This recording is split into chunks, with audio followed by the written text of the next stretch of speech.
Hola a todos y bienvenidos a nuestro canal con Penny. Hola.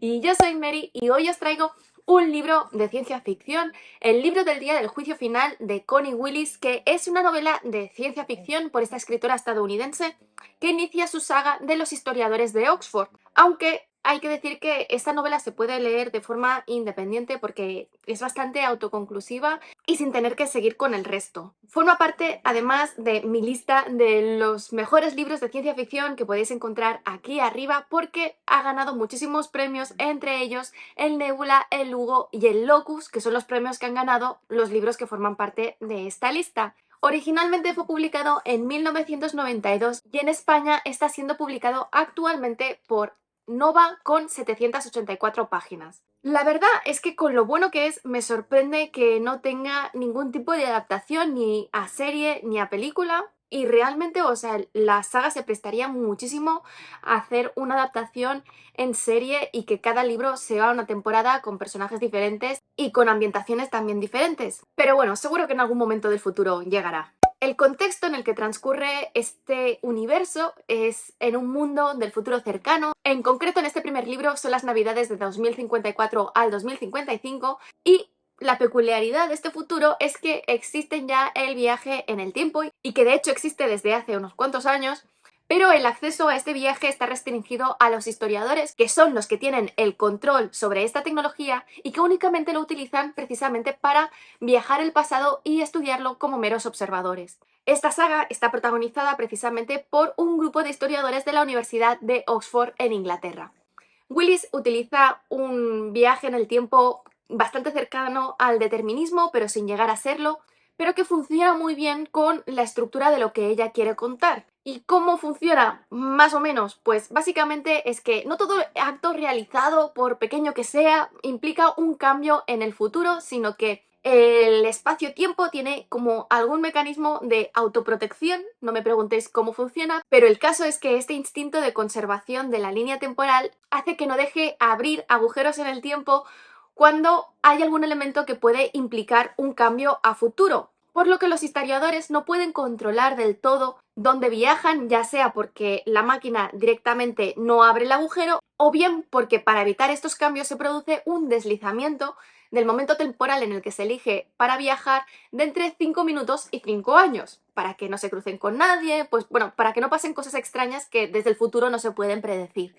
Asimismo, se considera por parte de los historiadores que ciertos periodos accesibles son demasiado peligrosos para la vida del historiador que se manda allí y por lo tanto aún no se han abierto. Curiosamente, en este futuro, ideado por Willis, no existe internet, por lo menos no hay internet que nosotros conocemos, tampoco existen los teléfonos móviles, así como muchísima tecnología que nosotros no podríamos imaginar vivir sin ella, pero por contra, existe una medicina muy avanzada que ha permitido eliminar prácticamente todas las enfermedades, especialmente todas aquellas que son estacionales, como las gripes y los COVID. O sea, hay muchos elementos que se crean aquí que básicamente va de pandemias, que es como si hubiese tenido una visión de nuestro 2020 y de cómo ha pasado toda la pandemia del COVID.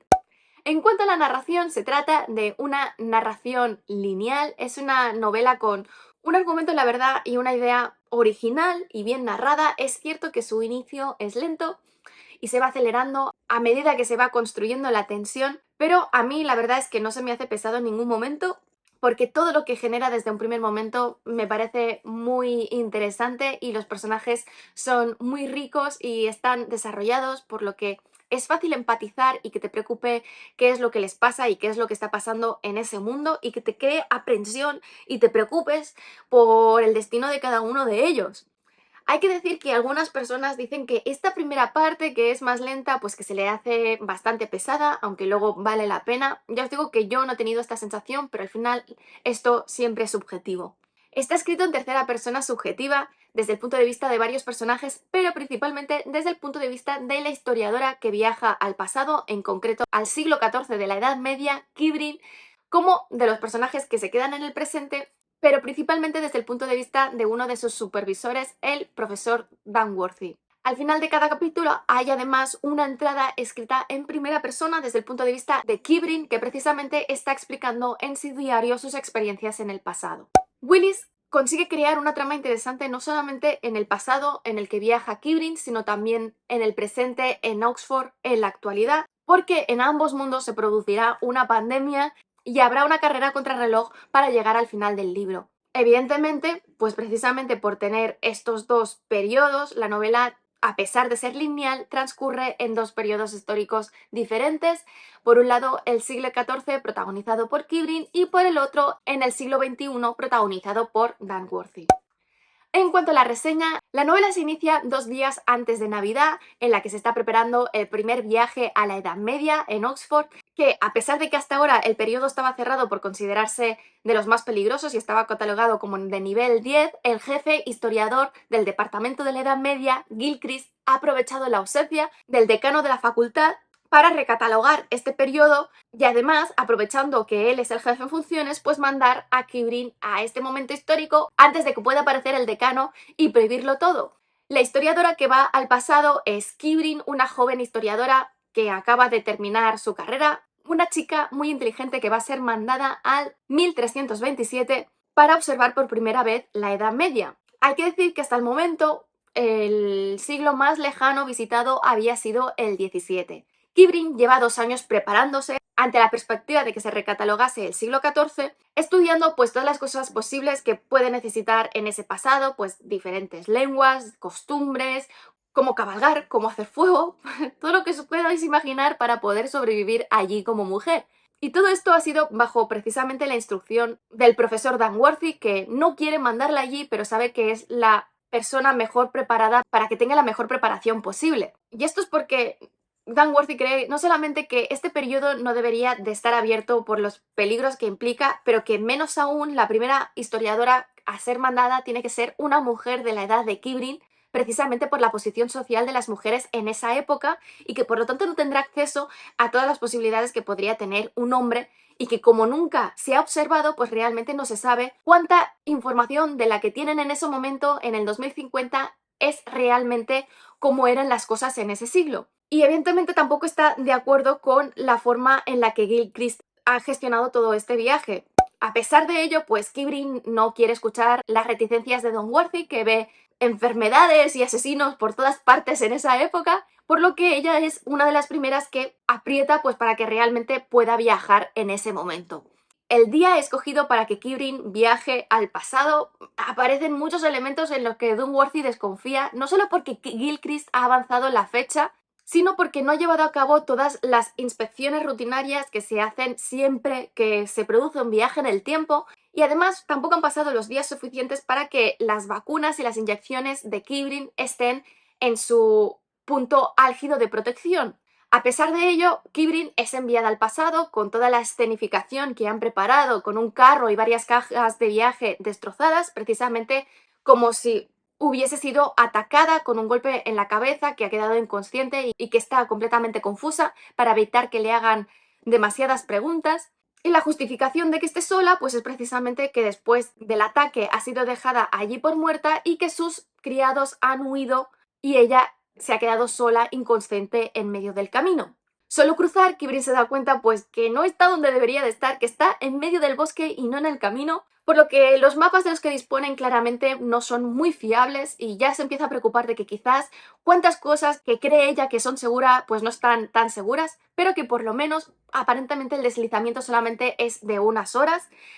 Tras plantearse trasladarlo todo en la carretera para que, bueno, todo ocurriese pues como tenía que ocurrir, finalmente lo descarta y sigue haciéndose la inconsciente allí en medio del bosque, pero a medida que pasan las horas sin que nadie pase, pues decide avanzar por ella misma porque sabe que es muy peligroso quedarse de noche en el bosque porque hay muchos animales peligrosos, pero en el momento que empieza a moverse para buscar el camino y para ubicarse espacialmente donde se encuentra, empieza a encontrarse muy mal, a marearse y cae gravemente enferma y con fiebres muy altas cerca de sus cosas. Por suerte, alguien termina recogiéndola, pero realmente en este punto ella ya está delirando y en un primer momento cree que la ha recogido un asesino que merodea por el bosque de los que Dunworthy tiene tanto miedo, pero en otros momentos se le parece ver a un chico joven que la lleva a caballo, por lo que realmente no sabe qué es lo que está sucediendo.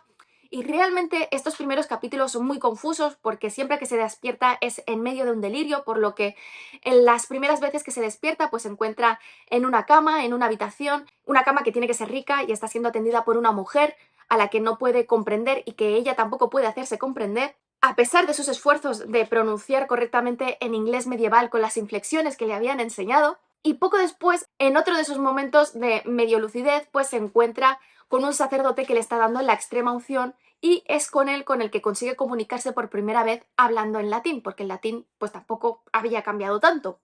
En su confusión, en lugar de utilizar pues el papel que se había preparado como una doncella de la nobleza rural llamada Isabel, le dice su nombre real de Kibrin. Mientras tanto, en Oxford, el profesor Danworthy, acompañado de la médico del equipo, Mary, que es muy amiga suya, así como los otros profesores, pues deciden dejar la universidad e irse a tomar algo, mientras el técnico, Badri, se queda calculando las coordenadas exactas del punto de entrega, es decir, del punto temporal en el que ha caído Kibrin para precisamente poder luego recogerla. Y es muy importante calcular esto para saber el deslizamiento que se ha producido, si la entrega se ha producido con éxito y, como os digo, sobre todo para poder recogerla, porque hay que poder calcular exactamente el sitio y el momento temporal en el que ella va a estar allí para poder abrir el agujero. Danworthy y Mary se van al pub donde después acuden los otros profesores y en un momento dado aparece Badri completamente preocupado diciendo que algo ha ido muy mal y que tienen que ir corriendo a la universidad, pero cuando finalmente llegan allí cae inconsciente delante del ordenador, víctima de algún tipo de enfermedad, sin que les llegue a decir qué es lo que ha pasado, si Kibrin ha llegado, qué deslizamiento hay y qué es lo que tan mal ha ido. Mary pues actúa rápidamente y traslada al hospital a Badri, mientras Gilchrist se niega a volver a abrir el punto de recogida para recoger inmediatamente a Kibrin, acusando a Danworthy de imponerle un técnico drogadicto, de no vigilar a sus trabajadores. Sin embargo, en el hospital, Mary enseguida se da cuenta de que se trata de una enfermedad infecciosa, seguramente algún tipo de gripe muy grave, y hace venir a todos los profesores al hospital para hacerles pruebas y aislarlos. Momento en el que Gilchrist pues cambia su discurso diciendo que Danworthy tiene un técnico que no se ha puesto todas las vacunas oportunas, a pesar de que si fuese así pues no podría trabajar como técnico en la universidad. Y Gilchrist es una persona que saca de muchísimo de quicio, es muy estúpido y es como una pared que suelta un discurso una vez y otra y que no se atiende nunca a razones. Y eso es una constante a lo largo de todo el libro. Así, cada vez que Danworthy pues le pide por favor que abra inmediatamente el agujero para recoger a Kibrin antes de que se vaya de ese punto, Gilchrist se niega una y otra vez diciendo que todo está bien. Por si fuera poco, Danworthy va a tener que lidiar también con un grupo de americanos campaneros, que no me preguntéis exactamente qué es, pero es un grupo de gente que se dedica a tocar las campanas de las iglesias pues con alguna canción y que están en Oxford para dar un concierto y luego seguir con su gira y que se enfadan mucho cuando en Oxford se declara la cuarentena y se tienen que quedar encerrados allí, diciendo que en Norteamérica eso no pasaba y de hecho cuando en 2020, en el universo de este libro, por eso os digo que Willis es visionaria, hubo una epidemia que mató a millones de personas en el mundo y precisamente en Estados Unidos murió muchísima más gente porque no se pusieron ningún tipo de medidas y cuando se pusieron se hicieron tarde y mal. Asimismo, tendrá que ocuparse del sobrino nieto de 12 años de Mary, Colin, porque a partir de este punto, Mary, al ocupar un puesto muy importante dentro del hospital, pues ya no va a poder salir de allí. Y que Colin, que tenía que pasar las vacaciones de Navidad con su tía, pues decide saltarse el cordón de cuarentena cuando su tren es parado en el trayecto entre Londres y Oxford. Por suerte, para todo esto, pues contará con la ayuda de su ayudante, el señor Finch, que es uno de los personajes que proporciona los diferentes toques de humor a lo largo del libro, aunque sea un personaje muy serio, precisamente su forma de lidiar con las cosas es lo que crea este toque cómico. Y es que, sobre todo porque durante toda la cuarentena estará excesivamente preocupado por las provisiones que hay en la universidad a medida que se va llenando de enfermos y de personas que están en cuarentena. Y lo que más le preocupa, de hecho, son las provisiones de papel de váter, que parece que nadie hace caso a los cartelitos que va colgando por toda la universidad de hacer un uso adecuado de él. Otro punto de humor, precisamente, viene de la madre de uno de los estudiantes de Dan Worthy, que es una señora hipocondríaca e hiperprotectora que cree que su hijo coge cualquier enfermedad, aunque su hijo es alguien que está muy en forma y que nunca se pone enfermo, y que precisamente para mantenerse alejado de ella, pues le he dicho que no podía ir esas navidades porque se tenía que quedar en la universidad a leer a Petrarca. Pero en realidad lo que hace es salir cada noche con una mujer diferente y parece que todas estas chicas pues están obsesionadas con él y se quieren casar con él. Su madre, una vez se entera de la cuarentena, hace de madre coraje y cruza también el cordón de la cuarentena, por lo que durante todo el libro se producirá este efecto en el que el hijo intentará huir de su madre y no encontrarse con ella, mientras su madre se dedicará a acusar a Dan Worthy de poner en peligro la vida de su hijo, y cuando esto no funciona, se le dedicará a leer los pasajes de la Biblia más oscuros a los enfermos del hospital para que se depriman aún más.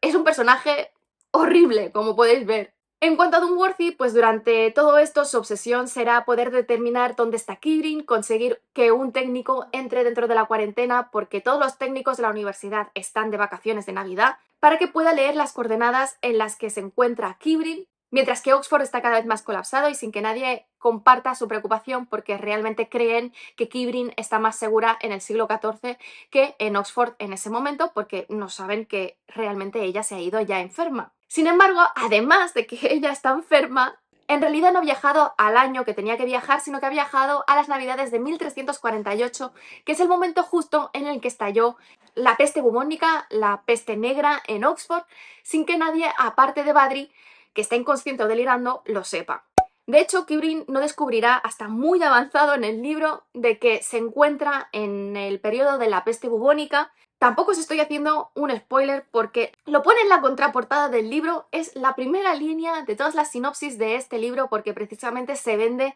como un libro que describe una epidemia tanto en 2050 como en la Edad Media. Mientras sucede todo esto, Kibrin irá teniendo cada vez más instantes de lucidez y se irá recuperando y se dará cuenta de que prácticamente toda la información que tienen sobre el siglo XIV no es ajustada, que la forma en la que visten pues es muy diferente a como ellos creían y que el vestido tan estudiado que ella había llevado al pasado pues en realidad la coloca por encima de la nobleza rural más cercana prácticamente a la aristocracia, y que además la lengua que ha aprendido tampoco le servirá porque no estaba tan evolucionada como ellos creían, viéndose incapaz de comunicarse porque inicialmente debido a la fiebre la capacidad aumentada del lenguaje que tiene en el cerebro tampoco funcionará. Y además, por si no fuese poco, como cayó en el delirio e inconsciente nada más llegar, es incapaz de identificar el punto de entrega para poder volver a su tiempo, por lo que teme quedarse allí atrapada. Una vez empieza a recuperarse y finalmente consigue hablar y hacerse entender, intenta esconder todo lo que ha pasado, haciéndose pasar por amnésica, aprovechando pues que tenía un golpe en la cabeza, algo que todo el mundo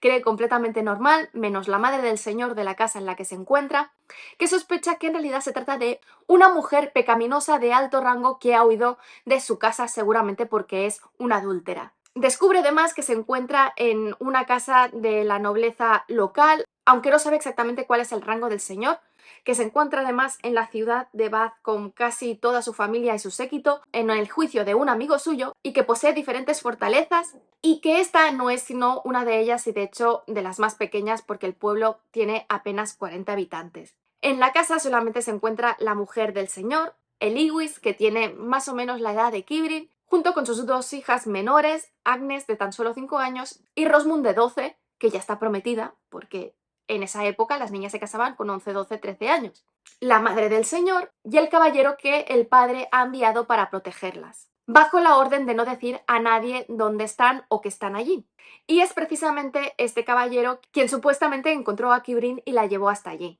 Desgraciadamente, puesto que la posición social de las mujeres impide a Kibrin acercarse a este caballero por ella misma, o sea, porque sería una impúdica, le generará muchos problemas a la hora de determinar dónde se encuentra su punto de entrega, por lo que para integrarse en la casa pasará a cuidar de las niñas de la familia después de que la niñera de las niñas y su sacerdote haya muerto en Bath de una extraña enfermedad que más adelante descubrirá que es, por supuesto, la peste negra. Y bueno, eso es todo, espero que os haya gustado. Si es así, dadle al like, dejad comentarios que ya sabéis que siempre los contesto. Si no estáis suscritos, suscribíos y sobre todo, dadle a la campanilla para que YouTube os avise de cuando cuelgo nuevos vídeos, que ya os aviso que los siguientes van a ser los siguientes libros dentro de esta saga de Connie Willis, Gótico de Silvia Moreno García y El nombre de la rosa de Humberto Eco. Y en el ámbito de los cómics, los siguientes van a ser Monster de Naoki Urasawa y el cómic de Batman de Victoria Oscura, guionizado por Jeff Loeb y dibujado por Tim Sale. Nos vemos en el siguiente vídeo.